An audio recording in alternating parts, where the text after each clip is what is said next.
So this may be jumping the gun, but I'm going to ask it anyway. Do you think that, I mean, your point of view is pretty evolved, it's pretty nuanced, and I'm wondering, do politicians get that? I'm also wondering, what was I wondering? I just had it on the tip of my tongue. Do you think that that point of view is actually more subversive than getting on a stage and singing, you know, down with the government, or we hate, you know, such and such? I think, I don't know, it's more, I would say... It evolved, nuanced, yeah. Yeah, I don't know that. I think that is more modern, and it's more synchronized with the zeitgeist that we're living in, no? With the spirit of the time that we're living in. The things are changed. They changed a lot. You know, I am a new generation compared to the generation that maybe invented the protest song. I'm talking about our godfathers. You know, I'm talking about. We saw on the screen. Yeah, you know, people. They need a very lecture. No. Somebody else. You know, we got this. Yeah. I'm not joking. We got this. You know, it makes a difference. Yeah, it makes a difference. Everybody is a media today. I think that the models of behavior of young people today are no more pure moral knights. You know, cavaliers. There is a more complex the way that the young people relate themselves to their moral models, you know, to their aesthetic also models. They change a lot since the past. And today, what's happening is that we gotta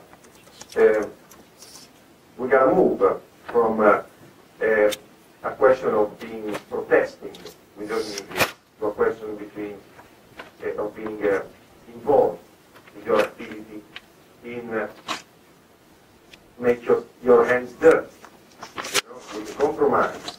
In this kind of stuff, there is always been seen as the contrary of doing my job, you know. But it's a necessity. It's necessary, you know. If you do protest music and if you do like music against everything, at the end it's more easy and comfortable because you ride the legend and the myth of rock as a rebel music, of rock as the music against power, you know. And that myth, that legend is very strong, and it's also true because it has reasons. But I think that moving to an activism made of also accepting to sit down with a politician and to talk about what to do is not renouncing to the rebellious power of music, but doing like a step forward in that. You know, it's a risk for us, for an artist. It's an image risk because we think that people like us more when we are more, you know, pure in heart. You know? And so it's not beautiful when I see me in front together with the Prime Minister. I'm a little bit, I can say, embarrassed. You know? So you feel like those encounters are necessary, but you don't particularly like them? But you cannot like them because they do another job. Because I don't mean like the particular politician, but those meetings. I think they are useful. I believe in that. I believe that they are useful. When I get out from the office of Massimo D'Alema with Bono, we knew one thing. We knew that in 6 months we obtained that 20 million African child they were going to school. Thanks also to that thing, because politicians they want more than everything they want to be known by. They want to be voted, and they want to be the people they want the people that like them. You know, I say they want to be known. And if we give them a little chance to be loved, and we get back from them some billions, to let the children go to school, I think it's a good compromise. That's what I think. Let's go back to. I'd like to go back to when we saw a picture of Bob Geldof at Live Aid in 1982, I think it was. Sorry, 84. On the screen. Live Aid was 13 July 1985. 85. Family's 84. 85. Live Aid. You were what, 18, 19 at the time? I was 18, quasi 19. Yeah. And at the same time, you were, a few years later, you had Equi Festa, Party Man, and over the years, you've had all these concerns grow: environmentalism, ecology, erasing the dead, projects with Bono. So, talk about the influence of Live Aid on your whole kind of your future and where you ended up and your point of view today. I think Live Aid was for my generation, for me. I'm not talking for a generation, because I actually don't even know what that means.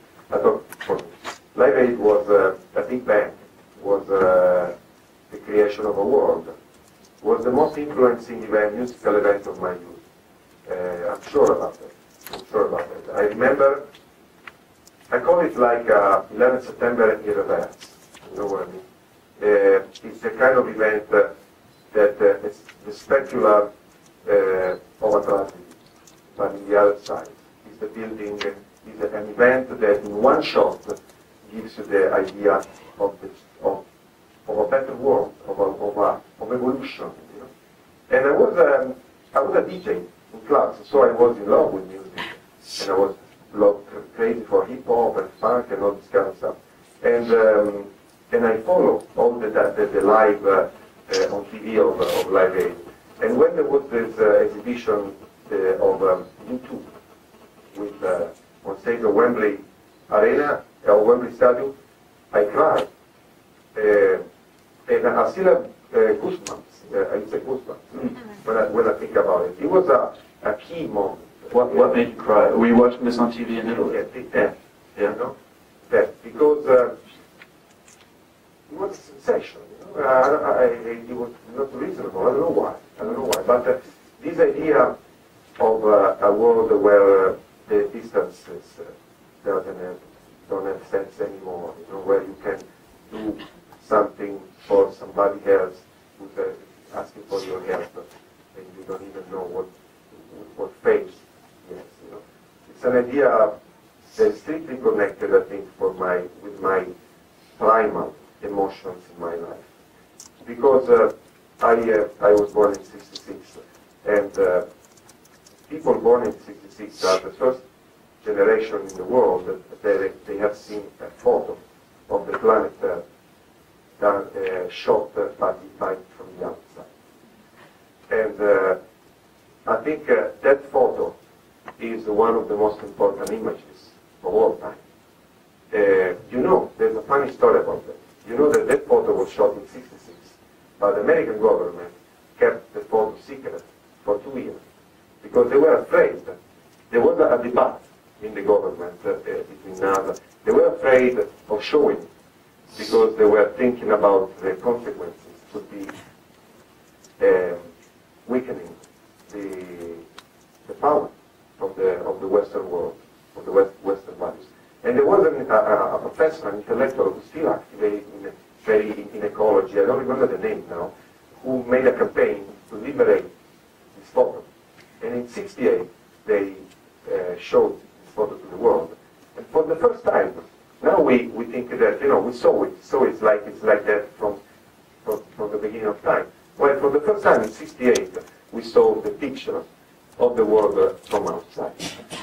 And when you see the picture from the world from outside, you see the picture of a small planet, of a small blue planet, silent. It's silent from the outside. It's like, it's also tender in a way, And that image was very strong I think from an unconscious point of view. And you have to consider also that I was born in Rome, in a Catholic family. And if there are a lot of bad things in Catholicism, but there are a few good things. But they are very good.